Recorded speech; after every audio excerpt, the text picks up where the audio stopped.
take a look at page 2 of your CFU packet 1.2. So question number 3 states this: the audience for movies. Here are the data on the percent of people in several age groups who attend a movie in the past 12 months. So you can see the different percentages for all the different age groups. So question A asks you to display this data in a bar graph. Again, describe what you see. So I know there's not a super ton of space here to do this, so I'm actually going to use kind of this area right up in here to do my bar graph. So I'm going to start off by giving it a title. I'm going to say movie attendance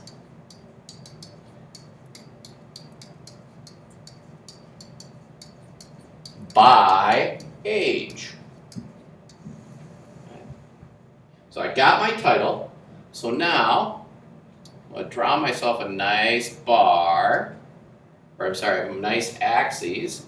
So here I'm going to have my y-axis represent the percent of people. Okay. And then my x-axis is going to represent the age group. So now if I look at this, look at the different age groups I have. It looks like I have 1, 2, 3, 4, 5, 6, 7 different bars to do. So I'm going to kind of try to squeeze this 18 to 24, 25 to 34, 35 to 44. So I apologize, this is a little small. Okay. 45 to 54. Ooh, I love it when people are jumping outside and moves the screen like that. 55 to 64, 65 to 74, and then 75 plus. Wow, that's really squeezing it in there. So now, we want to also mark the percentages. So if I look here at my percentages, we're going from 20% all the way up to 83%. So I might count by tens and go up 90%. So 10%, 20, 30%, 40, 50%, 60, 70%, 80, 90%. So I got my graph all labeled. Now I just have to quickly do all the percentages here. So 83%, again, it doesn't have to be perfect, but it still should be accurate. 73% for the second group. A little bit smaller, 68%. And then 60%. 47%. Seeing kind of a pattern here. 32%. And then my 75 years and older, 20%. All right, so it does ask you to describe what you see. Well, look at this trend that we're seeing. As age increases, okay, the lower percentage of people attend movie. So something to the extent of this. Movie attendance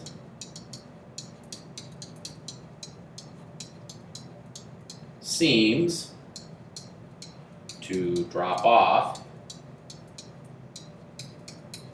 as people get older.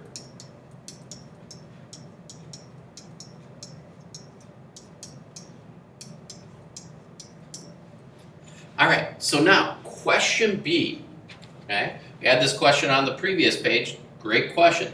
Would it be correct to make a pie chart for this data? Well, if we look at this, we actually have several different groups. These percentages don't represent a part of a whole, but they represent the percentage of really, in essence, different categories, because each age group is actually a different category. So in this particular case, we would be definitely saying no. And again, when it's saying why or why not, we got to explain ourselves.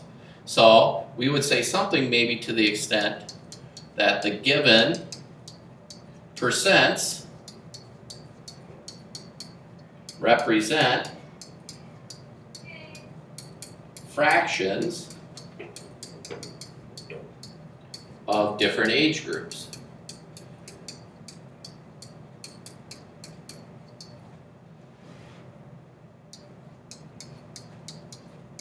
rather than parts of a single whole. Or you could say like a single category. All right, question C. I'm going to go a different color here. A movie studio wants to know what percent of the total audience for movies is 18 to 24 years old. Explain why this data doesn't answer this question. Well, if you think about this, it doesn't tell you what percent of each movie, but it tells you like what percentage of that particular group. Okay? So, to put that in a quick sentence, we'd write something like this. We only know the percent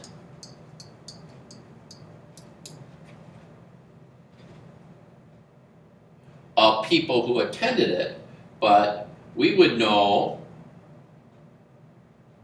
I apologize, I'm kind of looking at my answer. I don't like how I phrase this. We only know the percent of 18 to 24-year-olds that attend movies.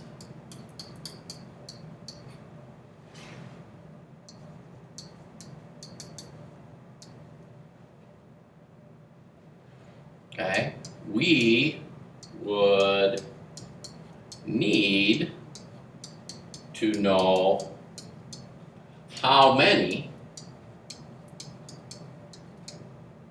people there are in each age group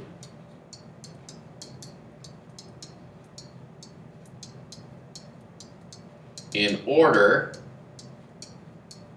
to determine this. So, getting back to this, we just know the percentage, okay? We don't know if it was 100 people in each group. We don't know if it was 500 from one group, 300 from another, and so forth. You'd need that number. If you actually had that number of how many people were interviewed in each age group, then you could actually calculate it out. I hope that helps out a little bit more. All right, number 4, oatmeal and cholesterol. In this question it says, does eating oatmeal reduce cholesterol? Well, studies have shown, you'll see it advertised on Quaker Oats all the time. It says an advertisement included the following graph as evidence that the answer is yes. So if we take a look at this person's cholesterol level after week 1, week 2, week 3, and week 4, look at how fast it's dropping. But this is what's a little bit deceiving, and that's what question A says. How is this graph misleading? Well, if you just look at it picture-wise, it looks like their cholesterol level has gone down by like 50% or 75%, or is going down by about 25% each and every time. But in essence, if we look at the numbers, it's going from 209 to about 205 to about 202 to about 199. So it's not actually dropping by that big set of percentage. It's only dropping by a few points each week. So let's try to put that in words. So the big key piece is how it's labeled here on the y-axis. Okay, so I'm just going to say the y-axis does not start at 0. And really, for the most part, you probably should do that, or at least put a break in the graph and not try to make the graph so misleading. Because when you do this, okay, so the y-axis does start at 0, which, okay, overemphasizes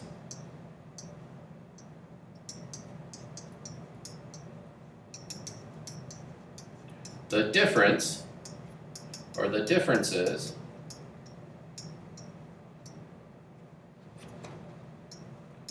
in cholesterol.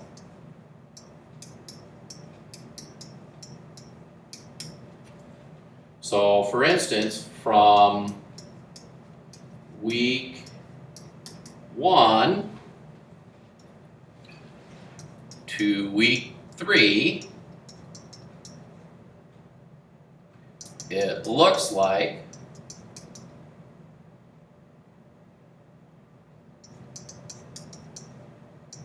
it went down 50%, but it really only went down. And so when I look at this, well, here it's about 209, and here now it's at about 202. So it only went down about 7 points, and in the 200, 7 divided by 200, it only went down about, and I'm estimating this, 3.5%. Okay? But pictures makes it look like it's been cut in half. Okay? And so it's very important as a reader of graphs to be able to actually see what's going on and not be misled just by the picture. Likewise, when you make graphs, you want to make it so that it doesn't mislead the person looking at the graph. So, question B then says, make a new graph that isn't misleading. What do you conclude about the effect of eating oatmeal and cholesterol level? Okay, so first thing I want to do is redo this graph. So I'm going to say see above with my graph, because there's not really much space here, but I can use this space right here. So week 1, week 2, week 3, and week 4. Okay. So now what we want to do is relabel this. So I'm going to just say cholesterol level. Okay. So what we want to do is start it at 0. So what I'm going to do is count by 50s here. So 50, 100, 150, 200, 250. Okay. So that it, when I do these, a little more accurate. So week 1 was at 209, so just a little bit above 200. Week 2 was at 205, so we'll see a little bit of a decrease. Sorry, I got a little curvy there, maybe a little bit taller. Okay. Week 3 was at 202, just a tiny more bit of a decrease. Okay, and week 4, we're finally under. I'm guessing that's at about 199. So we got week 4. So what do you conclude about the effects of eating oatmeal on cholesterol reduction? It does reduce the level of cholesterol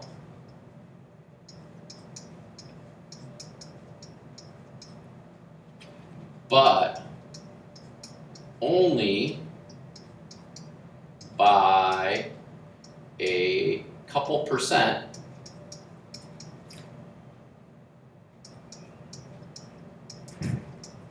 each week.